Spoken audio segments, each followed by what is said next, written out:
절로 28절까지의 말씀입니다. 교독하겠습니다. 그때에 안디옥과 이고니온에서 유대 사람들이 몰려와 사람들을 선동해 자기들 편으로 끌어들여 바울에게 돌을 던지게 했습니다. 그리고 바울이 죽은 줄 알고 그를 도시 밖으로 끌어냈습니다. 그러나 제자들이 바울 주위에 모여들자 그가 일어나 다시 도시 안으로 들어갔습니다. 그 다음 날 바울은 바나바와 함께 더베로 떠났습니다. 그들은 그 도시에서 복음을 전한 뒤 많은 제자로 삼고 루스드라와 이고니온과 안디옥으로 돌아가서 제자들의 마음을 굳게 하여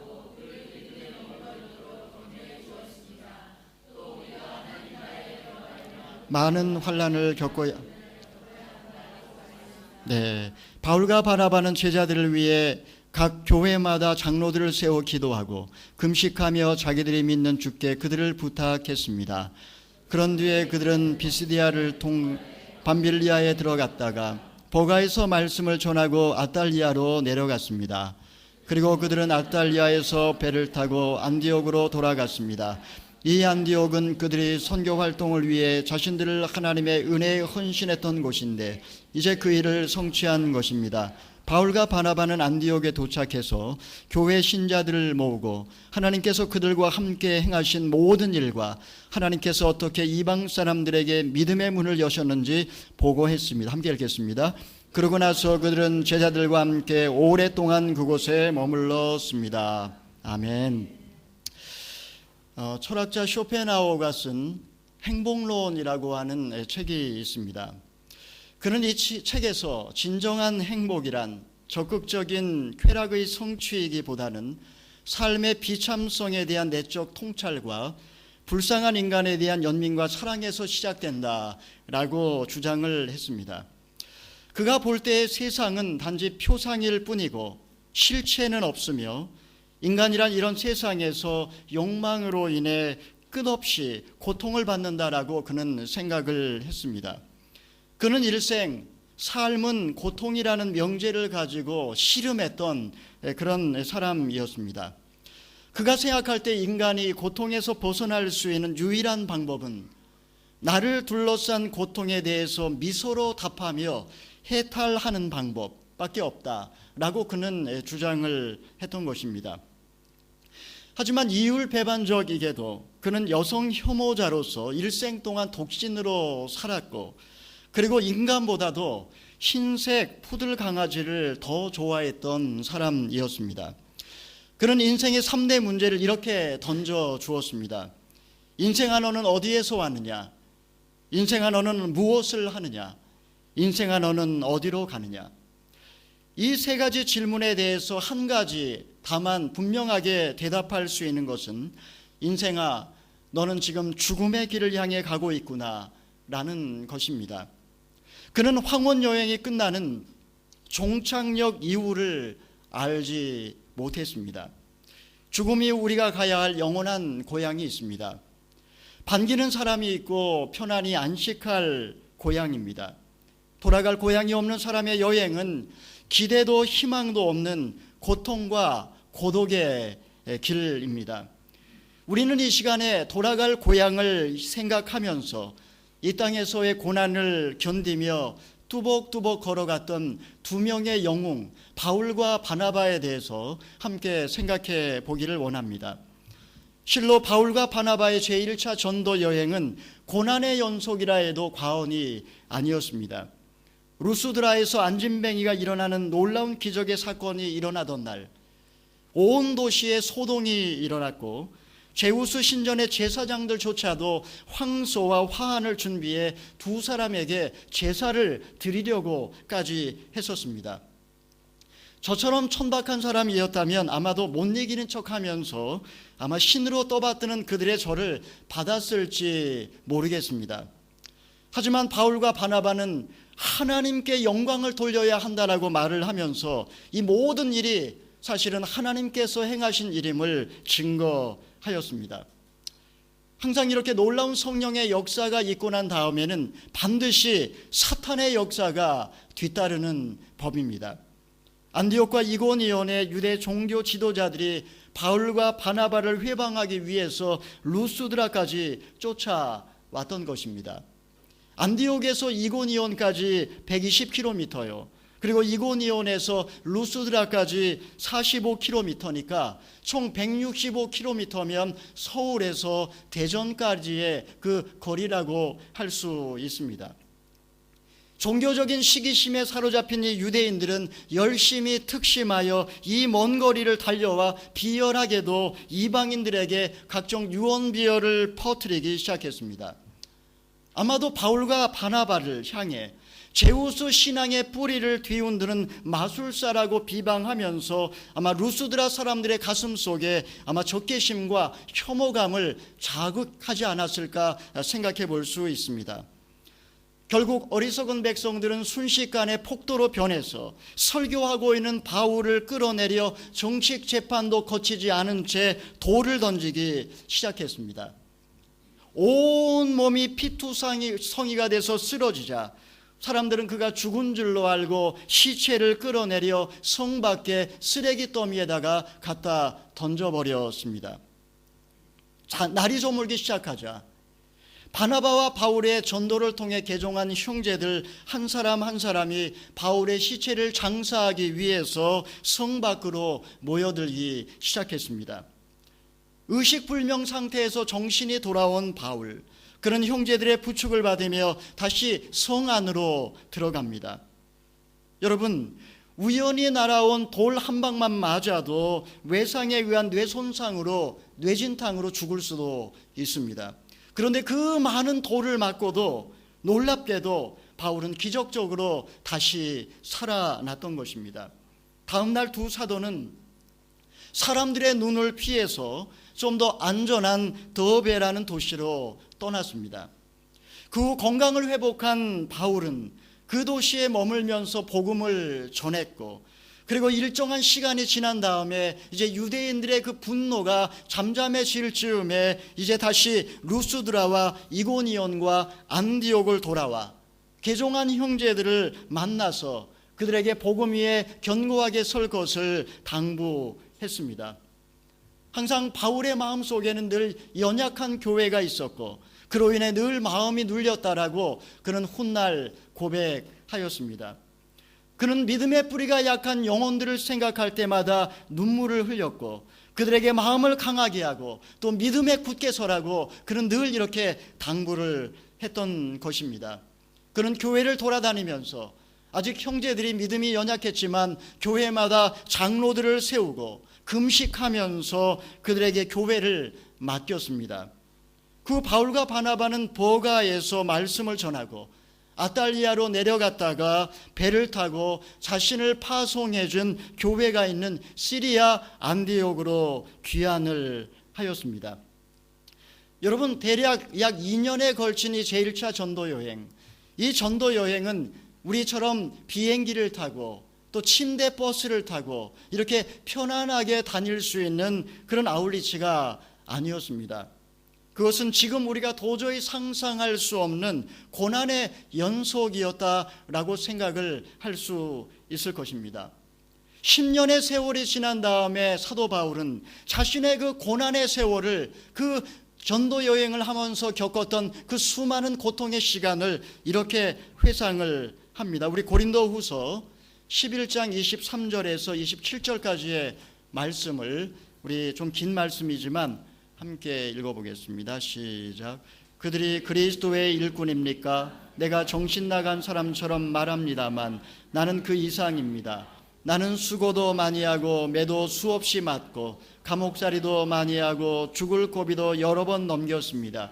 유대 사람들에게 40의 감한 매를 5번이나 맞았고 3번 채찍으로 맞았고 1번 돌로 맞았고 3번이나 파손당했고 밤낮 꼬박 하루를 강에서 헤맨 적도 있습니다. 나는 수차례에 걸쳐 강의 위험과 강도의 위험과 동족의 위험과 이방 사람의 위험과 도시의 위험과 광야의 위험과 바다의 위험과 거짓 형제들의 위험을 겪었습니다. 나는 또 수고와 곤고와 종종 자지 못하는 것과 배고픔과 목마름과 때로 아무것도 먹을 것도 없는 것과 추위와 헐벗음 가운데 지냈습니다. 아멘. 사랑하는 성도 여러분, 인생은 예수 믿고 구원받은 다음에 탄탄대로가 열리는 것이 아닙니다. 오히려 날마다 시행착오와 고난의 연속이 우리 예수 믿는 자들의 삶이라는 것을 기억하십시오.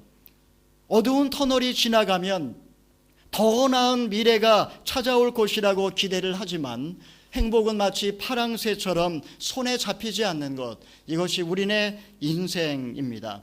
쇼펜하우어가 이야기한 것처럼 우리의 인생은 그야말로 고통으로 가득 차 있습니다. 앞으로 더 많이 넘어질 것이고 또 더 많이 실패할 것이고 그리고 많이 쓰러질 것이고 때로 많이 실망할 것입니다. 그러나 그럼에도 불구하고 우리 예수 믿는 자들은 절망하지 않고 그리고 좌절하지 않고 낙심하지 않고 포기하지 않습니다. 여러분, 사도 바울이 이렇게 말했습니다. 우리가 사방으로 우겨쌈을 당하여도 쌓이지 아니하며 답답한 일을 당하여도 낙심하지 아니하며 박해를 받아도 버림받지 아니하며 거꾸로 팀을 당하여도 망하지 아니하느니라. 여러분, 이 시간 바울은 우리를 향하여 이렇게 외치고 있습니다. 우리가 하나님의 나라에 들어가려면 우리가 마땅히 많은 고난을 겪어야 합니다. 여러분, 이 세상이 고통으로 가득 찼다라는 사실을 잊지 마시기를 바랍니다. 인간은 고통에 대하여 미소로 답하고 해탈할 수 있을 만큼 그렇게 강한 존재가 아닙니다. 삶의 의미를 갖고 그리고 고통에 치열하게 저항한다고 고통에서 벗어날 수 있는 것은 더더욱 아닙니다.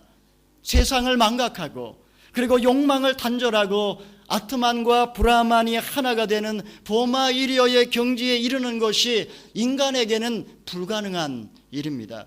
오직 고통은 그것을 해탈해야 되는 그런 것이 아니라 오직 하나님의 나라가 존재할 때에 그것은 우리에게 의미가 있음을 기억하시기를 바랍니다.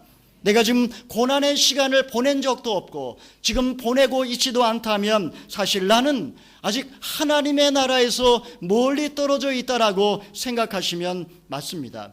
반대로 내가 지금 고난의 시간을 보내왔고 그리고 지금 이해할 수 없고 해석할 수 없고 깨달을 수 없는 고난의 시간을 보내고 있다면, 아니 내가 자원하여 고난의 그 현장으로 나아가고 있다면 나는 지금 오히려 하나님의 나라에 가까이 있음을 믿으시기를 바랍니다. 사랑하는 성도 여러분, 하나님은 항상 고난 앞에서 마음을 강하게 하라고 말씀하십니다. 하나님의 사랑을 믿고 하나님의 능력을 믿고 그리고 그분의 통치하심을 믿고 그리고 그분의 다시 오심을 믿으면서 날마다 고난에 동참하라고 주님은 우리를 향하여 말씀하고 있습니다. 여러분, 눈을 들어서 창공을 바라보시기를 바랍니다. 예수 그리스도의 승리의 깃발이 휘날리는 것을 바라보시기를 바랍니다. 그리고 그분의 발 앞에 엎드려서 마지막 날 내가 주님을 기쁘시게 하기 위해서 무엇을 해야 되는지, 내 남은 인생을 어떻게 살아야 되는지 주님의 심판의 때와 주님의 다시 오심을 기억하며 어떻게 영원한 것을 위하여 영원하지 않은 것을 대가로 지불하고 남은 인생을 살 것인지를 고민해 보시기를 바랍니다. 우리의 인생이 때로 힘들고 어려울지라도 대장 되신 예수 그리스도 발 앞에 무릎 꿇고 날마다 믿음으로 나아갈 때에 그 고난은 바로 우리로 하여금 하나님의 나라로 인도하는 축복이라는 사실을 잊지 말고, 때로 내가 원치 않아서 고난을 당한다 할지라도 견뎌내시고, 또 때로는 우리 아울리치 떠나시는 분들, 또 다녀오신 분들처럼 일부러 고난의 현장을 가서 하나님 나라를 경험하는 여러분이 되시기를 축원합니다. 우리 바울과 바나바는 이제 고향 교회가 있는 시리아 안디옥으로 돌아왔습니다. 무려 2년 만에 귀환입니다. 안디옥 교회, 바로 그 교회는 바울과 바나바가 사실 개척한 교회라고 해도 과언이 아닙니다. 그는 그곳에서 그냥 안정된 목회를 하면서 그냥 살 수도 있었을 것입니다. 하지만 그들은 이 교회에서 편안한 삶을 포기하고 오히려 선교 활동에 하나님의 은혜에 헌신하며 살았던 것입니다. 담임 목사님과 수석 부목사님이었던 바울과 바나바, 그들이 그야말로 기약 없이 교회를 떠나고 선교 현장으로 성령의 인도하심을 따라 나아갔을 때에 아마 교회는 날마다 금식하며 떠나간 바로 그들을 위하여 기도했을 것입니다. 그런데 2년 만에 이제 바울과 바나바가 귀국한다라는 소식을 전해 들었을 때에 아마 모든 성도들은 큰 기쁨과 감격으로 아마 다 항구로 몰려갔을 것입니다. 영적 전쟁에서 돌아오는 두 영웅을 열렬히 환영하며 끌어안고 눈물을 흘리는 그 모습을 한번 상상해 보십시오. 아마 그날 밤 바울과 바나바는 모든 성도들을 교회로 모이게 한 후에 지난 2년 동안 아마 오늘 이렇게 선교 보고를 했던 것처럼 지난 2년 동안 이방인들 가운데 얼마나 놀라운 역사가 일어났는지에 관하여 아마 보고했을 것이고, 그리고 그들이 만났던 그 영혼들과 그들이 섬겼던 그 교회를 위하여 아마 간절하게 기도를 했을 것입니다. 이제 두 사람은 안디옥 교회에 오랫동안 머물며 이제 영적으로 재충전을 합니다. 바울과 바나바에 있어서 이 안디옥 교회는 어머니 품과 같은 그런 교회라고 할 수 있습니다. 돌아갈 고향 교회가 있었기 때문에 바울과 바나바는 그 수많은 고난의 세월을 견뎌낼 수 있었습니다. 아니, 그는 이 세상을 타향으로 보면서 살았기 때문에 저 영원한 고향을 바라보며 이 땅에서 고난의 시간을 견뎌낼 수 있었을 것입니다. 제가 서빙고 교역자실에 있을 때에 제 앞에 항상 붙여놓은 구절이 하나 있었습니다. 빅토르 위고가 쓴 아주 유명한 문구입니다. 고향을 감미롭게 생각하는 사람은 아직 허약한 미숙아이다. 반면에 모든 것을 고향이라고 여기는 사람은 이미 상당한 정신의 소유자이다. 그러나 전 세계를 타향이라고 느끼는 사람이야말로 완벽한 사람이다. 사랑하시는 성도 여러분, 우리가 이 세상 어디에서 행복을 찾을 수 있을까요? 삶의 비참성에 대한 내적 통찰과 불쌍한 인간에 대한 연민과 사랑이 있을 때에 가능할까요? 나를 둘러싼 운명에 대하여 치열하게 저항하고 고통에 대하여 미소를 지을 때에 거기서 벗어날 수 있을까요? 여러분에게 돌아갈 고향은 어디입니까? 죽음 이후 우리가 가야 할 영원한 고향이 있습니다. 반기는 사람이 있고, 그리고 편안하게 안식할 수 있는 고향입니다. 돌아갈 고향이 없는 사람은 기대도 희망도 없는 고통과 고독의 길입니다.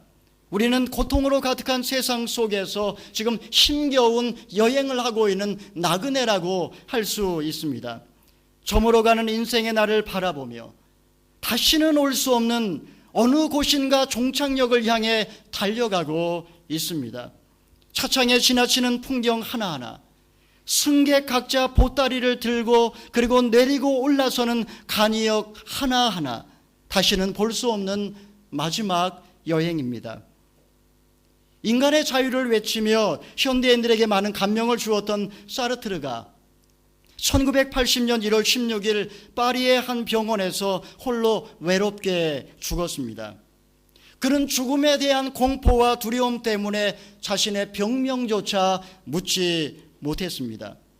종착역에 내려서 돌아갈 고향이 없는 그에게 황혼 여행은 불안과 공포, 그것이 전부였습니다. 사랑하시는 성도 여러분, 주님은 우리에게 돌아갈 영원한 본향을 말씀해 주셨습니다. 너희는 마음에 근심하지 말라. 하나님을 믿으니 또 나를 믿으라. 내 아버지 집에는 있을 곳이 많도다. 고향으로 돌아가기를 갈망하는 그러한 나그네로서 살아가기를 원하십니다. 고통으로 가득한 세상 속에서 영원한 안식을 누릴 수 있는 영혼의 고향 천국으로 주님은 오라고 초청하십니다. 그 길이 비록 힘들고 멀지라도 지금 주님은 우리와 함께 하시며 말씀하십니다. 너희가 하나님의 나라에 들어가려면 너희가 마땅히 많은 고난을 겪어야 할지라. 이 사도 바울의 음성, 그리고 이 주님의 음성, 이 음성을 내 마음에 새기고 우리도 천성을 향해서 뚜벅뚜벅 걸어가는 나그네로 사시는 저와 여러분이 되시기를 주님의 이름으로 축원합니다. 아멘. 우리 시간에 말씀에 의지해서 이제 마무리 기도하기를 원합니다. 오늘 아울리치 기도 제목을 나누셨고 또 아울리치 보고를 해주신 것이 저에게 의미가 있다라고 생각을 합니다. 고통으로 가득한 세상 속에서 영원한 안식을 누릴 수 있는 영혼의 고향 천국으로 주님은 우리를 부르십니다. 너희가 하나님의 나라에 들어가려면 너희가 마땅히 많은 고난을 겪어야 하리라. 하나님 아버지, 이 고난은 우리가 하나님의 나라로 들어가는 통로인 줄 믿습니다. 때로는 내가 원치 않아서 이 고난의 시간을 보내며 때로 하나님을 원망하고 나의 삶을 저주하고 포기할 때도 있었지만 하나님 아버지, 고난의 시간을 통하여 우리를 하나님의 나라로 인도하시니 감사를 드립니다. 하나님, 때로 내가 자원하여서 고난의 현장으로 나아갑니다. 하나님, 아울리치로 나아갑니다. 가난하고 병들고 고통받는 이웃들의 삶 속으로 들어갑니다. 하나님, 내가 자원하여 힘들고 어려운 일들을 맡아서 섬깁니다.